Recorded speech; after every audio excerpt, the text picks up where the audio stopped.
Olá, meu irmão, minha irmã, que a graça e a paz do nosso Senhor e Salvador Jesus Cristo permaneça com todos vocês, com todos nós. Muito bom estarmos juntos mais uma vez para buscarmos direção espiritual e compreendermos melhor a palavra de Deus. Todos vocês que nos acompanham pela Rádio 87.9 FM Dracena, também pelo Facebook Ivan Fidelis e pelo canal do YouTube Família e Fé Pastor Ivan Fidelis, Família e Fé PR Ivan Fidelis. É o canal que eu peço para que você se inscreva, deixe seu like, comente, compartilhe, ative o sino para receber novas mensagens, porque assim o sistema compreende que a mensagem é relevante para alcançar outras pessoas. Então, que Deus abençoe de um modo muito especial você, sua família, nesse dia, e que nós todos juntos tenhamos a sensibilidade de ouvir a voz de Deus e a direção do Espírito Santo como filhos de Deus que nós somos. Hoje vamos falar um pouquinho a respeito de humildade. O que é de fato humildade? Como nós podemos observar a questão da humildade e do cristianismo? Como que nós vamos perceber e associar algo, né, tão importante da nossa vida cristã, que é a humildade. A humildade revelada em Jesus, a humildade revelada através dos discípulos que se tornaram apóstolos, a humildade através do apóstolo Paulo, que é o 12º apóstolo, dentro da minha perspectiva de interpretação, foi o apóstolo Paulo quem acabou substituindo Judas, completando ali os 12 apóstolos. Então, desta maneira, como que nós vamos compreender o que é de fato humildade? Nós temos que ter, primeiramente, como base, Jesus Cristo como a pessoa mais humilde que nós conhecemos, e de fato ele é. Humilde não quer dizer pobre. As pessoas confundem muito essa questão de ser humilde com ser pobre. Aliás, muitas vezes, pessoas na sua fala, no seu discurso, utiliza a palavra humilde para se referir a alguém que tenha uma baixa renda. Ah, aquela pessoa é muito humilde, ela é muito limitada na sua vida financeira. Então, isso é um erro de interpretação. Humildade não tem a ver com riqueza ou com pobreza. Nós temos ricos humildes e temos pobres arrogantes. Então, isso se dá a partir da pessoa, da personalidade, do caráter, do jeito de ser, da maneira que ela desenvolve e se apresenta socialmente em todas as coisas. Então, humildade não está relacionado à riqueza ou à pobreza. Até a concepção de que Jesus era pobre é uma concepção totalmente irrelevante para a pessoa de Jesus. Jesus, sendo Deus encarnado, guiado pelo Espírito Santo, e dotado dos poderes do Espírito, então ele poderia ser um bilionário se ele quisesse a qualquer momento. Ele saberia aonde encontrar ouro e pedras preciosas, ele saberia como lidar com as situações se ele quisesse ser um bilionário. Mas não é essa a intenção de Jesus, e não é a riqueza ou a pobreza de Jesus na sua estrutura familiar, ou na sua estrutura financeira, não é a pobreza nem a riqueza que vai fazer Jesus ser humilde. O que faz Jesus ser humilde, a humildade de Jesus, está no fato dele fazer parte de uma triunidade de Deus soberano sobre todo o universo, e mesmo assim ele se fazer carne e habitar entre nós. A humildade de Jesus se revela num primeiro momento em Jesus deixar o seu trono celestial para se fazer um ser humano, é o Criador se tornando criatura para habitar entre nós. Então, o primeiro aspecto da humildade, qual que é? É se fazer igual, mesmo que se saiba quem se é, mesmo que muitas vezes pelo conhecimento, pela postura de vida, pela maneira que nós tivemos a oportunidade de alcançar algumas coisas que nos tornam um pouco mais elevados em conhecimento, em sabedoria, mas isso não nos faz, né, arrogantes, não deve nos fazer arrogantes. Pelo contrário, para alcançar outras pessoas, nós temos que nos fazer humildes para alcançar as pessoas que também são humildes dentro da sua humildade e para mostrar a elas que humildade não tem a ver com riqueza ou com pobreza, tem a ver com caráter, com personalidade. Então, Jesus mostra a sua humildade quando ele deixa o seu trono e se faz um ser humano, e a Bíblia fala um ser humano obediente, obediente até a morte, morte de cruz. Então, ele sofreu tudo aquilo que basicamente é o ser humano que deveria fazer, sofrer, porque foi o ser humano que pecou. Em Jesus não havia pecado. Então, ele assumiu o lugar do outro. E é esse o outro aspecto da humildade.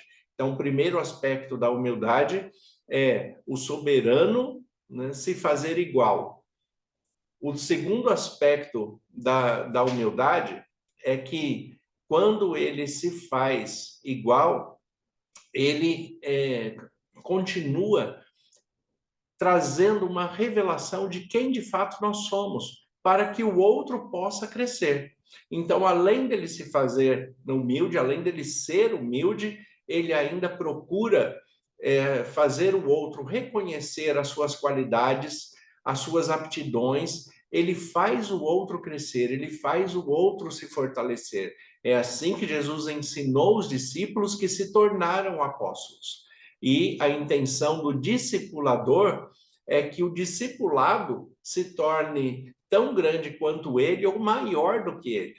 Então, esta foi o segundo aspecto da humildade de Jesus. Então, o primeiro aspecto, ele deixou o seu trono e se fez um de nós. O segundo aspecto, ele ensinou de maneira a elevar a todos para que nós reconheçamos que somos filhos de Deus. Fomos criados à imagem e semelhança de Deus. Nós não somos simplesmente uma criatura, nós somos imagem e semelhança do Criador. Então, Jesus veio nos mostrar quem nós somos de fato, e por isso nós não devemos ter complexos de inferioridade, não podemos nos sentir menores, não devemos nos sentir inferiorizados, porque fomos criados à imagem e semelhança de Deus. Então, nós temos que ter percepção de quem nós somos. E aí nós vamos ao terceiro aspecto da humildade. O terceiro aspecto é, mesmo sabendo quem nós somos, nós não podemos nos sentir superior a outras pessoas. Nós temos que seguir o exemplo de Jesus, mesmo quando nós crescemos em conhecimento, quando alcançamos um status mais elevado, socialmente, até familiar, mas nós temos que continuar nos relacionando com aqueles, né, que nós buscamos ser iguais a eles, para mostrar para eles também que eles podem crescer. Que eles podem crescer em conhecimento, que eles podem crescer em qualidade de vida, que eles possam crescer a cada momento no conhecimento de si mesmo, sabendo que ele foi criado à imagem e semelhança de Deus. Então, esses aspectos da humildade nos fazem compreender melhor o cristianismo. O cristianismo não é ser superior, mas é levar o outro a crescer. E nós temos ainda um quarto ponto, um quarto aspecto da humildade, que é o aspecto final, que é quando Jesus é restituído em seu trono. Jesus, quando ele é restituído em seu trono, mesmo assim ele não se separa de nós. Tem pessoas que, na sua arrogância, se ele recebe uma promoção no trabalho, ou se ele conclui uma universidade, se ele faz uma pós-graduação, ele se acha superior a todo mundo. Jesus, ele foi restituído em glória e ele tem poder sobre todo o universo. A Bíblia mesmo declara isso: todo o poder me foi dado no céu e na terra. Jesus, ele tem esse testemunho de Deus o Pai a favor dele, tem o Espírito Santo com o seu testemunho a favor dele, e ele mesmo diz, né, que ele foi restituído em poder e glória de tal maneira que ele tem poder sobre todo o universo, sobre tudo aquilo que foi criado. E mesmo assim, ele está conosco, como ele prometeu, que estaria conosco todos os dias até a consumação dos séculos. Ele intercede por nós no santuário celestial e faz a mediação das nossas orações junto ao Pai. Ou seja, o trono de Jesus não o separou de nós. E eu conheço muitas pessoas assim, que alcançaram posições altas na sociedade, que alcançaram posições altas no ciclo social, familiar, trabalhista, né, na sua expressão de conhecimento, de trabalho, e mesmo assim a sua posição social, o seu status social não o fez arrogante, pelo contrário, levou ele à humildade e levou dentro desta humildade a continuar o relacionamento com aquelas pessoas, né, que têm menos conhecimento, que não tiveram as mesmas oportunidades, mas estas pessoas que conquistaram, né, continuam sendo amigas dessas outras e buscando promover o crescimento delas. Então, nós temos um ciclo aí que revela o que é de fato humildade.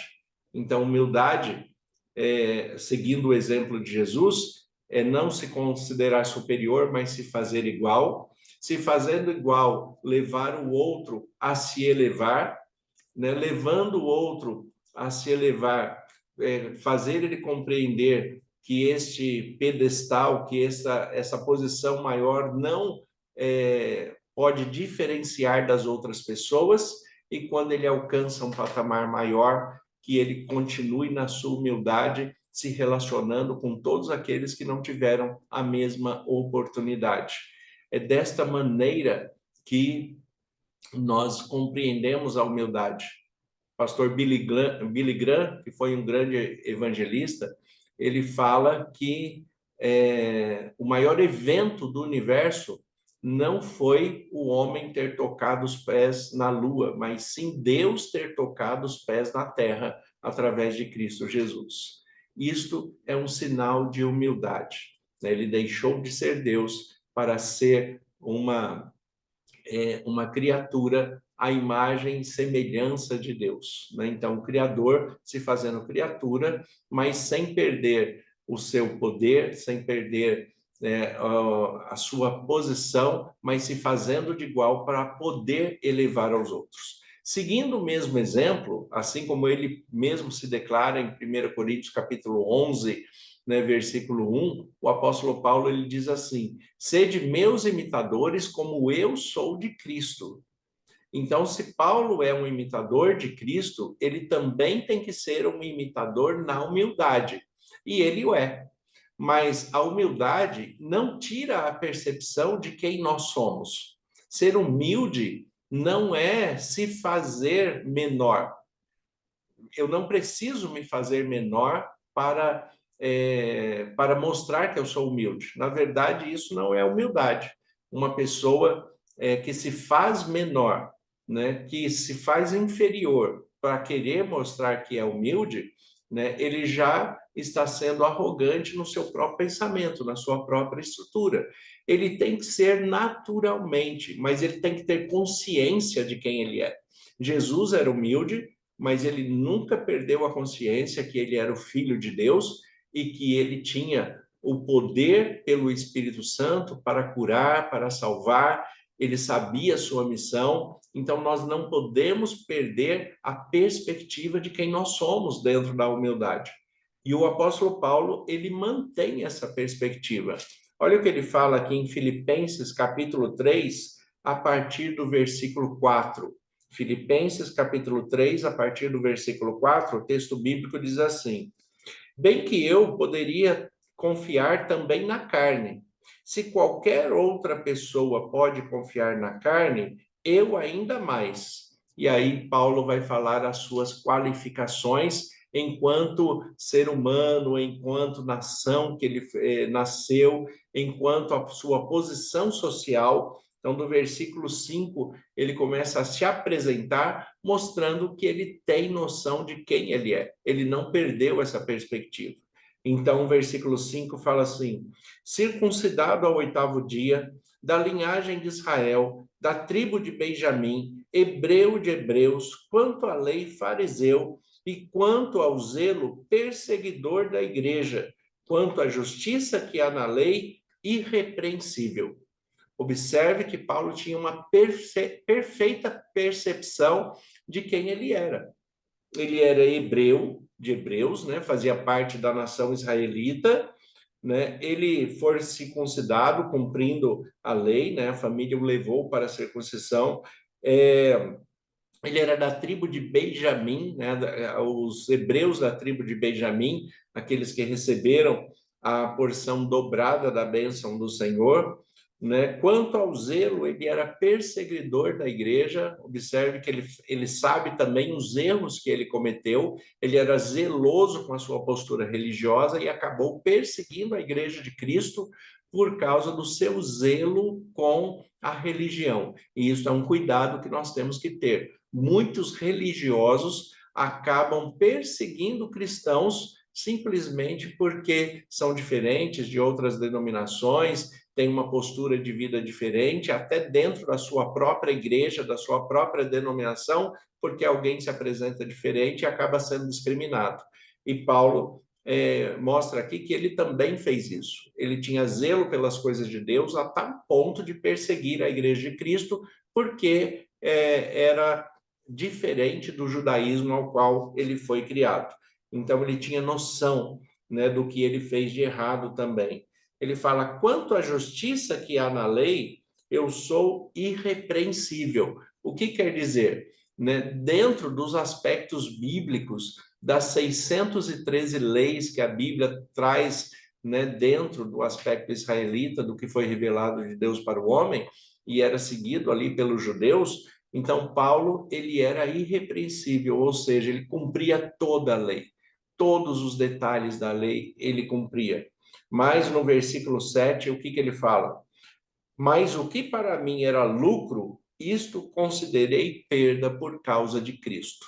Então, ele poderia tirar vantagem desta posição, da onde ele chegou. Paulo era uma pessoa extremamente respeitado, era membro do Sinédrio, era cidadão romano, então ele poderia tirar vantagens disso, mas o que ele está falando? Eu não me vanglorio disso, eu não vou tirar vantagem disso. Pelo contrário, né? Isto para mim, hoje que eu conheço a Cristo, não significa nada. É claro que foi bom o conhecimento, foi bom alcançar o respeito, foi bom alcançar a posição social, até porque, quando nós olhamos para o Novo Testamento, Paulo escreve praticamente 70% do Novo Testamento. Por quê? Né? Porque por causa do seu conhecimento, por causa daquilo que ele alcançou, mas nada disso fez ele se sentir superior a nenhum dos discípulos que se tornaram apóstolos. Paulo não se considerava superior a João, a Pedro, ele não se considerava superior a ninguém, mesmo que a sua posição social dentro do mundo israelita e dentro do mundo romano era naturalmente superior a todos, mas ele não considerava e não usufruía disso como vantagem para ter algum benefício. Pelo contrário, ele assumiu o caráter de Cristo, a personalidade de Cristo, a postura de Cristo, e desta maneira ele foi humilde para levar o evangelho aos gentios, aos povos que não faziam parte da nação israelita, e o evangelho foi propagado e alcançou milhares de pessoas através desta disposição de humildade do apóstolo Paulo. Então, ser humilde é reconhecer também quem nós somos de fato, mas não colocar isso como vanglória, como superioridade a outras pessoas, né? Pelo contrário, nós temos que nos unir, temos que nos fortalecer em Cristo, temos que ter a humildade de nos submetermos à orientação do Espírito Santo e ter a Bíblia como única regra de fé e prática E é assim que nós somos humildes cristãos, reconhecendo quem nós somos, criaturas que adoram ao Criador, que nos criou à sua imagem e semelhança. Senhor nosso Deus e Pai, nós te agradecemos pela tua palavra que é viva e eficaz. E em nome de Jesus eu coloco em tuas mãos cada um daqueles que estão nos ouvindo, nos acompanhando neste momento, aqueles que ouvirão essa mensagem posteriormente, que o Senhor conceda da tua graça, da tua paz, da tua direção e que todos sejam unânimes na palavra de Deus pelo Espírito Santo. Que todos tenham a humildade de reconhecer que o Senhor é soberano e que todos, nesta humildade, busquem ao Senhor em espírito e em verdade, como a tua palavra nos ensina a fazer. Te agradeço como ministro do Evangelho, em nome de Jesus, eu peço as tuas bênçãos sobre cada um deles e sobre cada família que eles representam, em nome de Jesus. Amém. Deus abençoe a todos. Tenham um excelente dia, um excelente sábado, um excelente final de semana, em nome de Jesus.